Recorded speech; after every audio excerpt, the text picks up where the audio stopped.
Hema committee report പുറത്തുവന്നതിന് പിന്നാലെ താരസംഘടനയിൽ വലിയ പൊട്ടിത്തെറിയാണ് സംഭവിച്ചത്.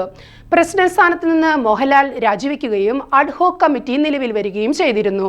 ഇപ്പോൾ പുതിയ കമ്മിറ്റിയെ തെരഞ്ഞെടുക്കാനുള്ള തിരക്കിലാണ് അമ്മ സംഘടന.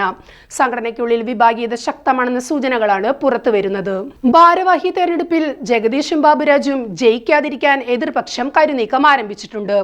ജഗദീഷിന് പൊതുസമൂഹത്തിൽ ഹീറോ പരിവേഷമുണ്ടെങ്കിലും സംഘടനയ്ക്കുള്ളിൽ നേരെ തിരിച്ചാണെന്നാണ് പുറത്തുവരുന്ന വിവരം.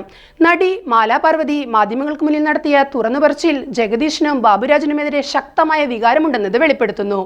ജഗദീഷിനെ വിശ്വാസവഞ്ചകനായിട്ടാണ് സംഘടനയിൽ പലരും കാണുന്നതെന്ന് മാലാ പാർവതി പറഞ്ഞു. അമ്മ ജനറൽ സെക്രട്ടറിയായിരുന്ന സിദ്ദീഖ് പീഡന പരാതിയിൽ ഉൾപ്പെട്ടപ്പോൾ അമ്മ ഭാരവാഹികൾ പ്രസ് കോൺഫറൻസ് നടത്താൻ തയ്യാറായെങ്കിലും ജഗദീഷ് അത് തടഞ്ഞു.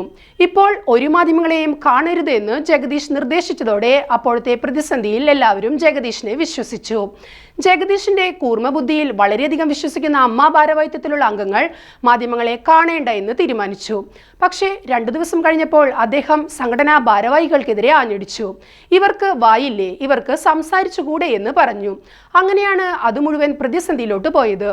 അതറിയാവുന്ന വലിയ വിഭാഗം അമ്മയിലെ അംഗങ്ങൾ ജഗദീഷിനെതിരെ പ്രചാരണം നടത്തുന്നുവെന്ന് മാലാ പാർവതി വെളിപ്പെടുത്തുന്നു.